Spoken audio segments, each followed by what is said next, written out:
वालेकुम नाजरीन, मैं अब्दुल जवाद सुमरो हाजिर हूँ आपके programme behind the news with Abdul Jawad Soomro के साथ। तो शुरू करते हैं आज की खबरें और उन पर तज्ज़िये।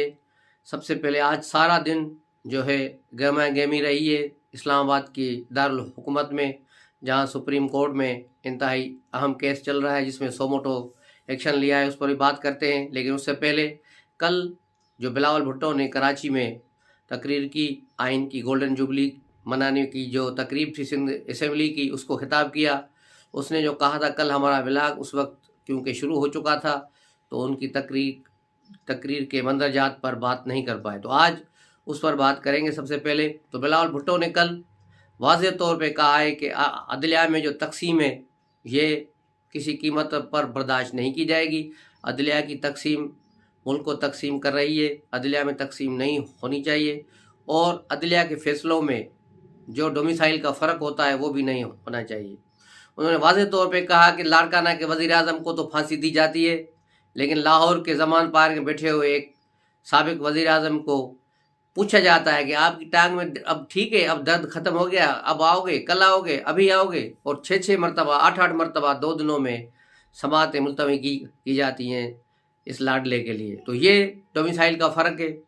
डोमिसाइल का फ़र्क ये भी है कि फवाद चौधरी को तो पकड़ा जाए और उसे बड़ा सहूलतकारी दी जाए और उसको सुकून और मुहैया किया जाए, उसके बाद भी वो रोता रहे। और अली वज़ीर जैसे आदमी को जो 2 साल जेल में रहा और उसको MNA होने के बावजूद भी कोई सहूलत नहीं दी गई और सारी अदालतों से ज़मानतें होने के बावजूद भी उसे नहीं छोड़ा जा रहा था, अब जाकर वो उसको छोड़ा गया है। ये डोमिसाइल का फ़र्क, और ये अब ख़त्म होना चाहिए। आज भी एक लेफ्टिनेंट जनरल शोएब को, जो हमेशा टीवी पर और अपने व्लॉग्स में पाक फ़ौज के ख़िलाफ़, इदारों के ख़िलाफ़, हुकूमत के ख़िलाफ़ बकवास करता रहता है, इस पर हाथ डाला गया है। लेकिन मैं समझता हूँ ये उसे एक साफ और सेफ जो रास्ता देने की कोशिश की गई है। जिस तरह दूसरे फ़ौजियों को फ़ौजी कवानीन के तहत मुकदमे चलाए जाते हैं, उठाया जाता है और उनको कोर्ट मार्शल किया जाता है, इसको भी ऐसा होना चाहिए था। लेकिन इसको सिविल इदारों के हवाले करने का मतलब ये है कि अदालतों से इसे रिलीफ दिलाया जाए और इसकी गुलोखासी कराई जाए। तो इसका मतलब है अभी भी कहीं ना कहीं से कोई चीज़ ऐसी है जो सारे सिस्टम को रुकावट बनी हुई है। ये चीज़ें दूर होनी चाहिए। इसको भी जिस तरह दूसरे ISI के साबिक जनरल फेज़ के लोगों को पकड़ा है और उनको अपनी तहवील में रखकर उनसे तफ्तीश हो रही है और उन पर केसेस आर्मी एक्ट के तहत चलाए जा रहे हैं, तो इस पर भी ऐसा होना चाहिए था, लेकिन ऐसा नहीं हुआ और इस पर जो खुली अदालत में मुकदमा चलाया जा रहा है। आज इसे सेशन कोर्ट में पेश किया गया है रिमांड के लिए, लेकिन अभी तक वहाँ समाअत चल रही है। उसके अलावा आते हैं सुप्रीम कोर्ट की तरफ।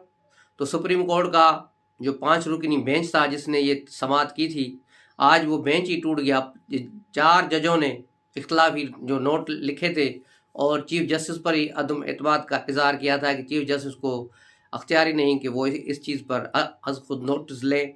उसके अलावा 1-2 जज ने कहा कि 2 जजेस जो बैठे हैं, जस्टिस मज़ारुल हक और जस्टिस एजाजुल हसन, इनको बेंच में नहीं बैठना चाहिए क्योंकि ये अपनी राय इस केस के मुतल्लिक पहले ही दूसरे केस में, गुलाम डोगर केस में दे चुके हैं, तो इनको इस केस में बैठना ही नहीं चाहिए। लेकिन उसके बावजूद बंदयाल इस बात पे वजह दे कि नहीं यही लोग बैठेंगे, इसलिए 4 जजेस बेंच से अलग अलग हो गए। और मैं समझता हूँ पाकिस्तान की तारीख में पहली बार ऐसा हुआ है कि कोई केस शुरू होने से पहले इतनी लंबी पेंडिंग हो जाए कि 4 घंटे तक जो है कार्रवाई मुलतवी की गई। उसके बाद फिर 1:30 बजे के बाद जाकर एक जो है एलामिया जारी हुआ, आर्डर जारी हुआ, उसके में बताया गया कि 5 रुकनी बेंच समाअत करेगा। तो PDM के वकील ने जो है वहाँ पर शोर मचाया और कहा कि जो हमने पिटीशन दाखिल की है फुल कोर्ट के लिए उसको सुना जाए। तो चीफ जस्टिस ने कहा कि हाँ उसको कल हम देखेंगे, और कहा कि साथ ही कहा कि कल कोशिश करेंगे हम इस केस को फाइनल जो डिसीजन दे दें। तो अदलिया को बड़ी जल्दी है लाडले को सपोर्ट करने की, और ऐसा लग रहा है कि ये एक तरफा ट्रैफिक चल रही है और किसी को भी नहीं मानी जाती। जब अदलिया के जजेस की भी नहीं मानी जा रही, 4 जजेस ने इख्तलाफी नोट रखा है, मुखालफत की है, और 2 सीनियर जजेस को शामिल करके फुल कोर्ट बनाने की इस्तदा की गई है, लेकिन उसको भी नहीं माना गया। तो इस केस को अगर ये होगा तो फिर इसके फैसलों को कौन मानेगा, इस पर तो बहुत से सवालात उठ जाएंगे। तो ये अदलिया के लिए भी एक चैलेंज है और हुकूमत के लिए भी चैलेंज है कि वो आगे क्या करना जा रही है। जिस तरह बिलावल भुट्टो ने कल कहा था कि अदलिया के जजों को क्यों मुकद्दस गाय समझा जा रहा है। इनको पर भी नेब में कानून बनना चाहिए। और बिलावल ने कहा कि मैं खुद ये जो है करारदाद पेश करूंगा, आईनी जो है इसमें एक नेब के कवानीन में तरमीम की जो मैं पेश करूंगा। तो अदलिया के जजेस को भी नेब के अंडर लाया जाए और बिल्कुल ऐसा होना चाहिए। और आगे जाके चीफ मिनिस्टर सिंध मुराद अली शाह ने भी कल कहा था कि अदलिया के जजों का भी मुआवजा होना चाहिए। ये हर मामले में टांग अड़ाते हैं। एडमिनिस्ट्रेशन के मामले जिनसे इनका कोई ताल्लुक भी नहीं, उसमें भी ये टांग अड़ा के खड़े हो जाते हैं और हमें काम ही नहीं करने दे रहे। और बिल्कुल ऐसा ही है सिंध गवर्नमेंट के लिए। तो सिंध हाई कोर्ट ने एक अदा बनाया हुआ है, हर वक्त कोई ना कोई मसला होता है उसमें इनको खड़ा करके कह देते हैं कि ये क्यों हुआ, ये कैसे हो रहा है। और तो और सिंध पब्लिक सर्विस कमीशन पर भी इन्होंने एतराज़ात उठाए और तकरीबन 1 साल तक उसकी बनने नहीं दिया, उसकी फार्मेशन नहीं हुई, जिसकी वजह से सिंध के नौजवानों का मुस्तकबिल 1 साल पीछे चला गया। और अब जाकर खुदा करके वो बनी है। और अब एक और पिटीशन दाखिल हो रही है कि जो लोग ग्रेड 1 से लेकर 15 तक भर्ती हो रहे हैं वो बाकायदा टेस्टिंग के ज़रिए आ रहे हैं, तो उस पर भी एतराज़ात उठ रहे हैं और वो पिटीशन दाखिल हो गई कि इनको स्टे आर्डर दिया जाए और इनको रोका जाए। लेकिन अभी शुक्र है वो रुके नहीं, क्योंकि सिंध के नौजवानों का मुस्तकबिल है उसको भी ये ख़राब कर रहे हैं। तो अदलिया को देखना चाहिए कि सिर्फ ये वन साइडेड फैसले न करें कि ये गवर्नमेंट है तो हुकूमत के अगर आपको पसंद नहीं तो उसके खिलाफ मुसलसल आप कोशिश करें, उन्हें काम न कर दें। जिस तरह इफ्तिखार चौधरी ने पीपल्स पार्टी वालों को काम करने नहीं दिया था, ज़रदारी यूसुफ रज़ा गिलानी गवर्नमेंट में उनके नाक में दम किया हुआ था, फिर साकिब निसार ने फिर PML नून की हुकूमत में परेशानियां पैदा की, उनको तंग किया और यहाँ तक कि नवाज शरीफ साहब को जो है नाअहल करार दे दिया हमेशा के लिए। तो ये सारी जो अदालती जुडिशल एक्टिविज़म था, ये सियासी अदालती कत्ल थे जिनकी वजह से पाकिस्तान बहुत पीछे चला गया। अब भी जनरलों को और जजेस को चाहिए कि वो इस बात पर गौर करें कि पाकिस्तान को आगे ले जाना है या पाकिस्तान को बस यहीं क्लोज़ करना है। तो ये अब उनके हाथ में है।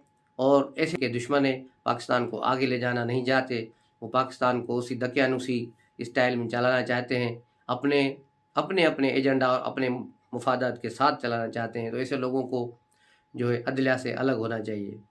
इतनी ढटाई और बेशर्मी से लोग बैठे हैं कि कोई इंतहा नहीं है। एक जज के खिलाफ रेफरेंस ही भेज दिया गया है, लेकिन चीफ जस्टिस जूं उसके कान पर जूं तक नहीं रेंगी और उसने उस पर कोई पिटीशन नहीं भेजी। और वो सारी जो कार्रवाई की कापियां हैं जुडिशल काउंसिल के तमाम अरकान को भी जो उस वकील दाऊद ने जो लाहौर से जिसका ताल्लुक है, जिसने ये रेफरेंस भेजा है मज़ार नकवी के ख़िलाफ़ 3 अरब की प्रॉपर्टीज़ का केसेस हैं, वो सारी चीज़ें उसमें शामिल है, वो इसने भेजा है। तो उस पर गौर होना चाहिए, लेकिन अभी तक कुछ भी नहीं हुआ। तो ये इस तरह खामोशी से बैठे हैं। जिस तरह कल बिलावल ने कहा कि 13 साल गुजर गए जुल्फ़िकार अली भुट्टो को इंसाफ लेने के लिए, लेकिन सुप्रीम कोर्ट उस केस को फाइल को पता नहीं कहाँ गुम करके बैठ गई है, वो पिटीशन ही दबा कर बैठ गई है। तो ये सारी चीज़ें अदलिया को अपने आप को सुरखरू करना है, अवाम में मकबूल करना है, पाकिस्तान के निज़ाम को दुनिया में बेहतरीन नंबरों पे लाना है। तो आइन और इंसाफ के साथ फैसले करने होंगे, चेहरे देखकर फैसले नहीं करने होंगे, इससे कुछ भी नहीं मिलेगा।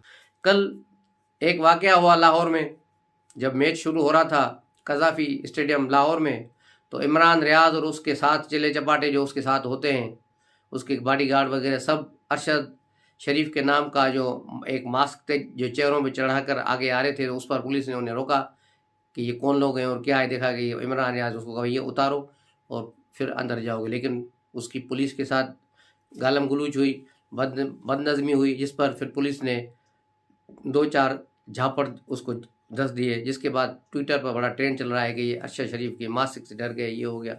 यार सिक्योरिटी के मसाइल भी हैं, उन चीज़ों को भी पुलिस को देखना है। अब एक आदमी मास्क लगा के आ रहा है, क्या पता है कि वो दहशतगर्द है या इमरान रियाज है। तो ये सारी हरकतें ये कर रहे हैं। ये जो मास्क बना के लाए, तो ये ज़ाहिर है ये मास्क कोई 1 घंटे में नहीं बने होंगे, ये 10-15-20 दिन की कहानी होगी। ये पहले इन्होंने प्लानिंग की है कि हमने किस तरह वहाँ जाना है, किस तरह गंद मचाना है, क्योंकि इमरान रियाज जो अपने आप को यूट्यूबर सबसे बड़ा कहलाता है, पैसे कमाता है, और इसको ज़्यादा पैसे तभी मिलते हैं जब इसकी ज़्यादा बेइज्जती होती है। जितनी बेइज्जती होती है उतने इसके पैसे बढ़ जाते हैं। तो ये पाकिस्तान का वाहिद आदमी है जो बेइज्जती करा कर पैसे कमाता है। तो ये सूरत हाल है इमरान रियाज की, उर्फ गिला तितर, इसकी सूरत हाल है ये। उसके अलावा कल पंजाब के जो है सूबाई वज़ीर इंफॉर्मेशन है عامر، انہوں نے بھی ڈان نیوز کو ایک انٹرویو میں بتایا کہ جب ہم نے گرفتار کیا تھا اس کو، اسد عمر، شاہن قریشی اور اعظم سواتی کو کوٹ لکھپت جیل میں ہی رکھا تھا، لیکن وہاں وہ پہلی رات ہی آپس میں لڑ پڑے۔ اعظم سواتی شاہ محمد قریشی پہ چڑھ گئے کہ تم نے مجھے گرفتار کرایا، میں تو تم سے ملنے آیا تھا، تم نے مجھے پھنسا دیا، تم نے یہ کیا۔ اسد عمر نے بھی شاہ محمد قریشی کو لتاڑا، اور اس طرح شاہ محمد قریشی نے بھی چیخ چیخ کر ایک دوسرے کو گالیاں دے رہے تھے، جس کے بعد انتظامیہ نے فیصلہ کیا کہ ان تینوں کو الگ کیا جائے، اور تینوں کو پھر الگ الگ جیلوں میں منتقل کیا گیا۔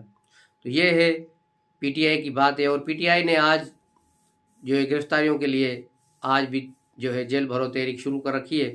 آج بھی تقریباً کوئی سنا ہے 30-25 افراد جو ہے کارکنوں کو گرفتار کرایا گیا ہے وہاں پر، لیکن کل بھی جس طرح جس کو وہاں پر جو مین تھا، جس ایم این اے نے گرفتاری دینی تھی گجرانوالہ میں، کل اس کو اچانک وہاں ڈینگی ہو گیا اور وہ وہاں گیا ہی نہیں، اور کارکنوں کو پھنسا کر وہ خود گھر چلا گیا۔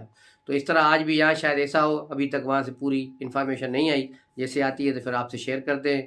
دوسری طرف مریم نواز بھی آج کنونشن سے خطاب کرنے کے لیے سیالکوٹ پہنچنے والی ہیں، جہاں وہ جلسے سے خطاب کریں گی اور اپنے جو ورکر کنونشن سے خطاب کریں گی، اور ان کا خطاب آج بھی اہم ہوگا۔ اس سے پہلے بھی انہوں نے اعلان جنگ کر دیا تھا 2 ججوں کے خلاف، وہی 2 ججز ہیں جن کے بارے میں آج بھی کہا گیا کہ اس کو بینچوں سے الگ کیا جائے، لیکن ان کو بینچ سے الگ نہیں کیا گیا۔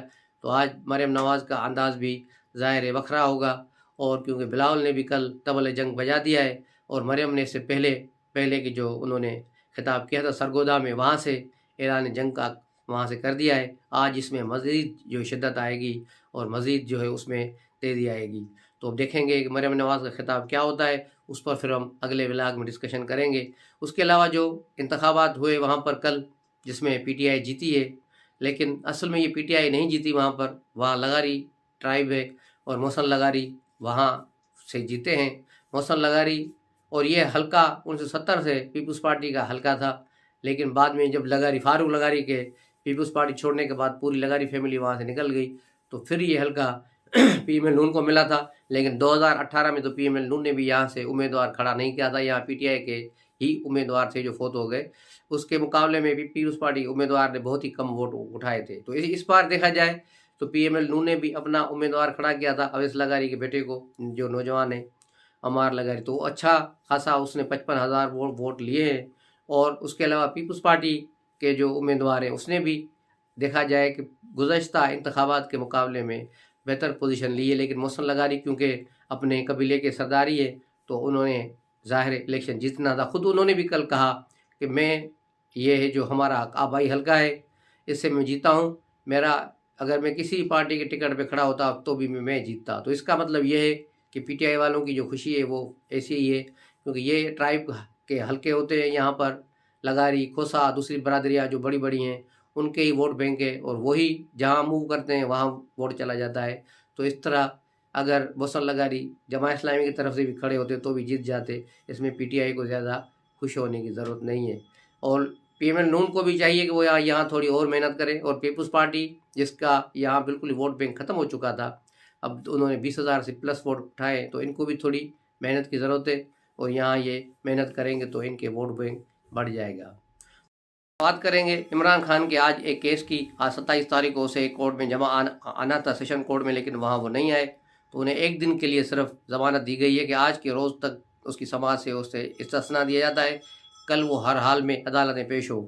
تو وہاں عمران خان کے وکیل بابر اعوان نے کہا کہ عمران خان کل ایف ایڈ کچہری میں وہاں آئیں گے ایک کیس کے سلسلے میں، تو آپ بھی وہاں پر اس کی سماعت کریں گے کہ اس کی جان کو خطرہ ہے۔ یہ ایک انوکھی عدالتی ایک خواہش ہے عمران خان کی کہ مجھے ساری عدالتیں ایک جگہ جمع ہو کر سنیں، تو اس سے تو بہتر ہے کہ سارے ججز کو زمان پارک میں بلایا جائے اور باری باری ان کو ٹائم دیتے، ہاں بھائی اب بتاؤ تمہارا کیس کیا ہے، کیا میں کروں۔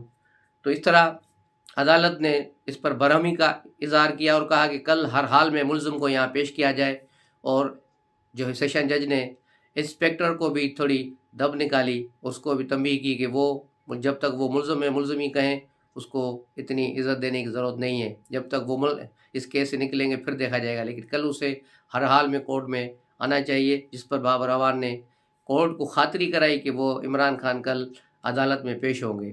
تو یہ ہے لاڈلے کی باری، اور کل 28 تاریخ سے دیکھیں گے کہ وہ کس کس عدالت میں پیش ہوتا ہے اور کیسے پیش ہوتا ہے۔ لاہور کی طرح یہاں بھی کل وہ لاہور سے ایک ٹبر لے کے نکلے گا، شور شرابہ کرتا ہوا، لوگوں کا ہجوم بناتے ہوئے، تاکہ عدالت اس پر زیادہ ٹائم نہ دے، توجہ نہ دے اور جلدی جان چھوڑے اور کوئی فیصلہ بھی نہ کر پائے۔ تو اب دیکھنا یہ ہوگا کہ کل عدلیہ اور ورسز عمران خان کون جیتتا ہے، کون کون اس میں ہارتا ہے، یہ کل دیکھا جائے گا۔ تب تک کے لیے اجازت دیجیے، السلام علیکم۔